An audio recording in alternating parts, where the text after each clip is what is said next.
Last episode, we worked on this beautiful river just ahead of me here, and I think it really connected up this whole area together.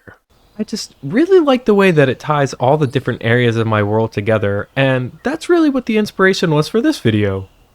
Just setting aside some time to kind of connect up things, whether it be pathways or some little builds to add lore to the world, all kinds of things that maybe I've been putting off and doing it all in one video here now.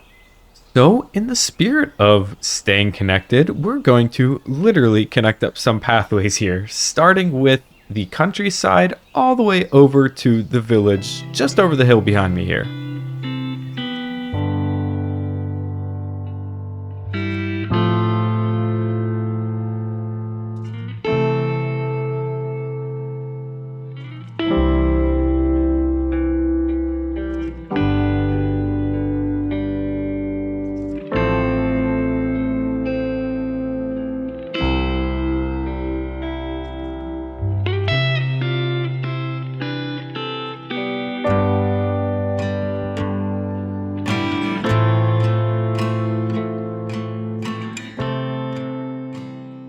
Now, the first part of the pathway here is all done, but before I show it to you, I think there's something we have to do here first. So, this is our fastest guy here, and I think it's time he officially gets a name. That's right, guys. We're going to be calling him Relish. So now we have, where's our other guy? He's somewhere down here, isn't he? Manchego, there he is. We have Manchego and Relish. Those are our two named guys. So Manchego, he was our fastest horse for a while, but now he gets to live it up here in retired life. So maybe we'll take him out for a ride every now and then, but right now Relish is our speedster. So I figure the best way to show you guys this path is just going to be by taking Relish for a little stroll here. I started, somewhere about here, right? I had a good bit of the way done, and there's not too many points of interest now, but I did want to add in some flowers here. And I think, as we start to build up the countryside, we're going to add in some more, points of intrigue and whatnot. But we kind of come up over the mountain here, and we can kind of look on the village, which will eventually be redone, but kind of bland right now. But then the other thing to point out is like the transition between the pathways. So obviously I didn't continue this pathway on because, well, there's no real reason to, right? When the village is looking like this, when I redo it, we'll continue it, but going with kind of a beachy theme, I think, on the borders or, like the sidewalks here. Instead of coarse dirt, we're going to go ahead with, I think this is cut sandstone, or maybe even we'll use some sand. Yeah, sand might look good next to the dirt, who knows? But then we also have birch here along with, these are the red mushroom blocks. Oops, I use slabs because I'm cheap. Sorry, you caught me. But use red mushroom blocks, which if you place a block on the top here, it actually gives you this kind of like weird little sand grainy type texture. So that's a little tip I believe I learned from Flip. He does some similar pathways, so be sure to check out his stuff. He gives me lots of great ideas. Now that this pathway is all taken care of, I think it's time that we connect it up to the city so that the city and the countryside are officially linked up.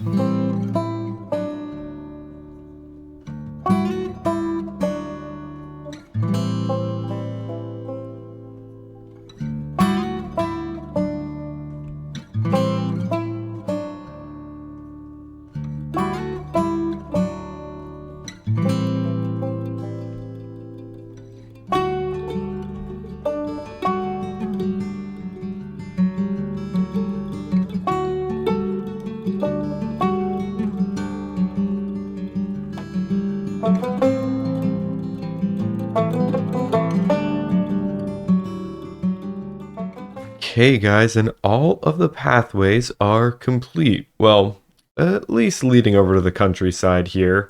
So, a couple minutes ago, we completed this one that takes you out to the village. And now we have this one that leads you all the way up here to the city.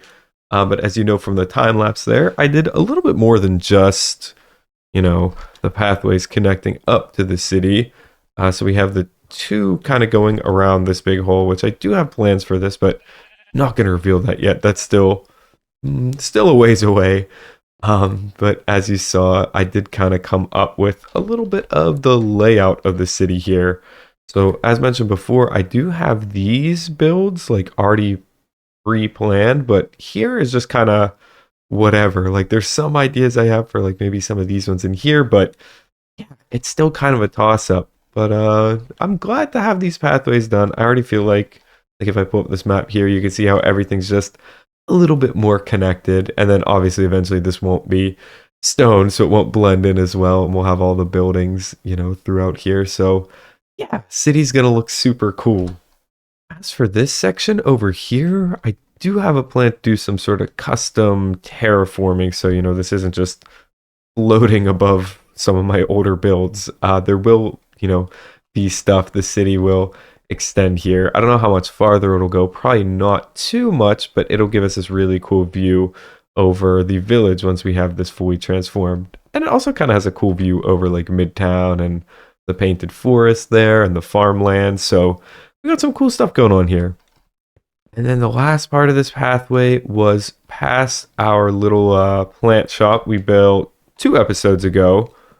And it kind of takes us down over to the back side of the castle, which, I mean, not going to be as grand as, you know, like this entrance here.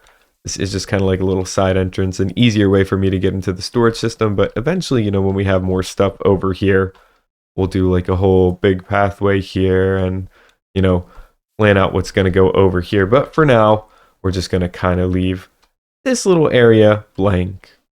Taking a break from pathways, I want to take a little bit of time to work on a couple of new tools. Last episode, we built this beautiful, beautiful river with all kinds of custom texturing and these really like lush river banks here. And I thought, you know what? I got this trident like a year ago, like 1,000 or so days ago, and I've never done anything with it. But now that we have a river, and it rains pretty frequently in this world, it would be pretty cool to, you know, repair that and get like a Riptide Trident so we could just kind of fly around the world real quick. So I think that's what I'm going to do now. All right, and we're over here at the first thing I built in this world, and definitely not the prettiest, but it's here regardless. And this is actually still our enchanting setup, like, yeah, 2,300 days later. But I went ahead and I got some of the books that we're going to need here. And actually, I don't think we need loyalty because you can't do loyalty in Riptide. So, oh, and there's no anvil here. Huh. Well, that's fine. We'll start with just this then. Let me grab some lapis. And it looks like it has Impaling 4. We'll just take a gamble on that. Let's see. Oh, okay. Cool, so we got Unbreaking. That's pretty good. I think I did. Yeah, I did grab a book for that. And while we're here, I think it's time to finally retire our bow and arrow that we've had since just about day 1. Yeah, it's definitely sad, but I stupidly never put Unbreaking on this bow, and I've repaired this like 5 times, and it's just gotten to the point where I can't repair it anymore. So we'll go ahead and retire this, and I have prepared a new bow, which we're going to put all kinds of good enchantments on. But let's just see what we can get here. Okay, not bad. I don't, no, I didn't have an infinity book, so that is awesome. I am very much an infinity bow person. I don't like having to carry around a lot of arrows, so I'll take infinity. All right, back over at Castle Viper, let's go ahead and put on some of these enchantments. So we don't need Unbreaking anymore. Let's see, Mending. Okay, so Riptide's going to be more expensive. Let's do Mending first. And then Riptide. Cool. And I think that's all that we'll need on here. Maybe get like Impaling 5, but I think for at least a Riptide Trident, we can't. And let me just check. Can you do? No, you can't. Okay, cool. I didn't think so, because yeah, Riptide, you don't throw it. I'll demonstrate this in a minute here. And then actually, I think I have a villager with power 5. Let me check real quick. Okay, yeah, this guy has power 5, and oh, he's selling it for a high price, but Honestly, we'll just do it. I have so many pumpkins and melons and just so many emeralds at this point that it's fine. Okay, I have gone ahead and finished up enchanting these tools, and I gave them all some pretty dumb names, I'll admit, like the Life of Pydent. Yeah, based off of the book Life of Pi. Then we have my shovel didn't have a name, so it's Doug. Meet Doug, Doug the shovel. And then be on your best behavior because that was that was the best I could come up with. So stupid bow related pun. That's yeah, not gonna get me in trouble. And then of course to add to our little retired tools wall here, gonna add our bow. And I was gonna give it like a fun name like the Bow G because you know it's like our OG bow. But it costs like 40 levels, and as you can tell, I am like all out of levels. So it's just gonna go there for now. We know that's the original one. And of course I gotta show off the new trident. Let's see. Let's jump into the water here. And oh, that's so cool. So you can just kind of quickly turn on your elytra and oh, man, I haven't had a trident for like a really long time. This is pretty awesome. I mean, I could see this being great too since it rains so much in this world to just get around. All right, let's do one more. Let's try from the waterfall here.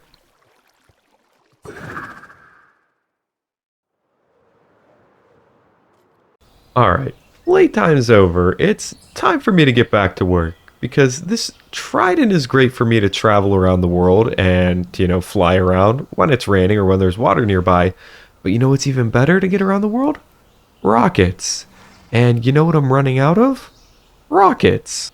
You see, a couple of months ago, I built this area called the Farmlands, and while I love it and it's beautiful, behind me, this windmill used to be a gunpowder farm, but it's not anymore. So I've just kind of been running on my excess supply of gunpowder, but I have a little left. It's kind of running low. So I think what I should do now is rebuild the gunpowder farm.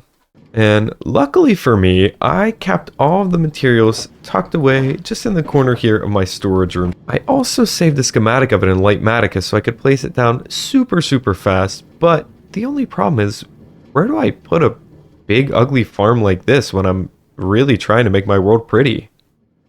Well, it just so happens that the giant mountain I built behind my base is hollow. Yeah, so what better way than to store a bunch of ugly farms inside of the mountain, and they're going to be running like 24/7 since I'm always around here. It's kind of the perfect scheme, really. Now I just need to figure out where I want to put the farm in here and make sure I save room for a couple others, but I don't think that's going to be a big deal. This thing is huge.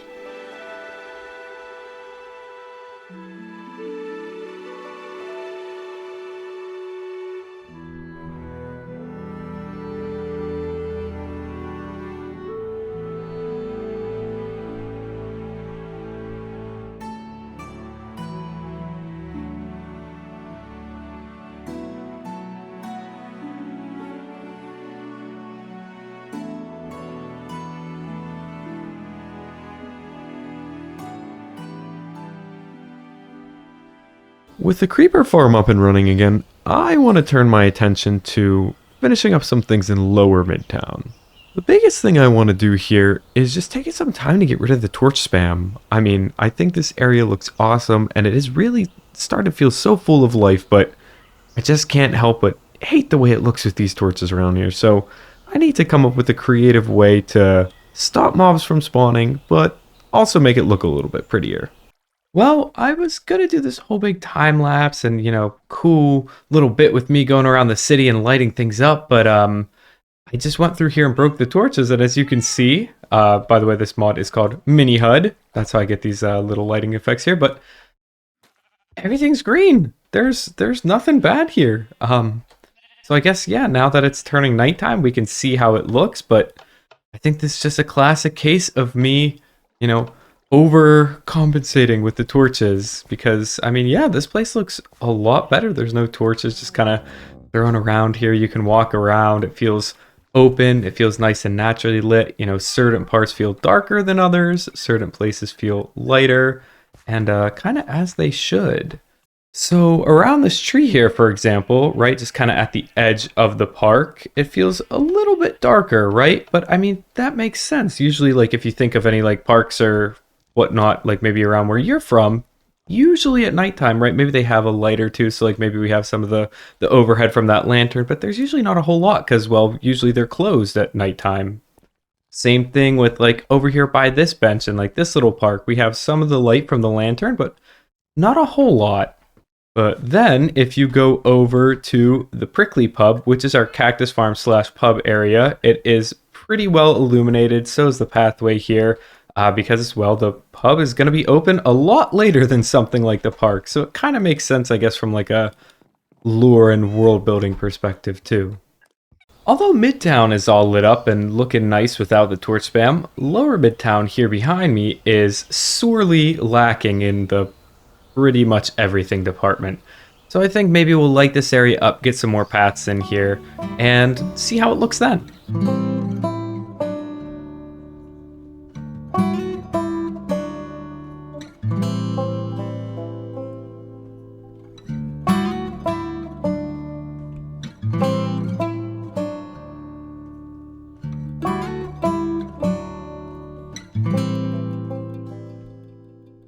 Okay, and just like that, you guys, Lower Midtown is completed, or at least the pathways are here, and some more moss just around, you know, just kind of mossifying everything. But here are the pathways, and they all connect up pretty nicely here. I'm pretty happy with them. You can see I sprinkled in some like little bits of mud and then some more path blocks into here. Yeah, kind of just blending the different variations of pathways together. Oop. And same thing, you know, connecting it up to the little side staircase here. Yeah, there is still a little bit more to do around Lower Midtown, but I really just wanted to get rid of the torch spam and get everything kind of connected up. I also think that these lanterns look pretty awesome here at night, just kind of hanging around the city. So who knows if we'll come up with a new design for, you know, that part of the city, but at least for Midtown and Lower Midtown, I think this looks really nice. And it's pretty dark, but as you can tell, everything is spawn proof. So ooh, it's really close here, but this is spawn proof. And I'm thinking eventually maybe we'll put some like little market stalls here. I do want to have like a dock kind of going out into the water with maybe like a little fishing boat. So maybe this section of Lower Midtown, since they're right off at the lake here, they do a lot more fishing and stuff like that versus, you know, maybe there's more shop type stuff up here. So maybe these guys down here in Lower Midtown associate more with the people over in this village because their main import, or not import, export rather, is going to be fish. So yeah, stay tuned for that. The only other thing I was really hoping to do today was to get the trees right here behind me lit up a little bit more because believe it or not, some of them are still spawnable. We had a close call with the creeper on stream a few weeks ago, so shout out to you if you were there for that. But I'm kind of running low on time here, and I really want to get this video out in a timely manner, so maybe I'll take care of those off camera. And to wrap things up today, I'd like to go ahead and read the latest addition to the World Book. So this is from Uni, and Uni says, "I like that you put the waterfall between the peaks of the mountain. It's the little details that make it feel real."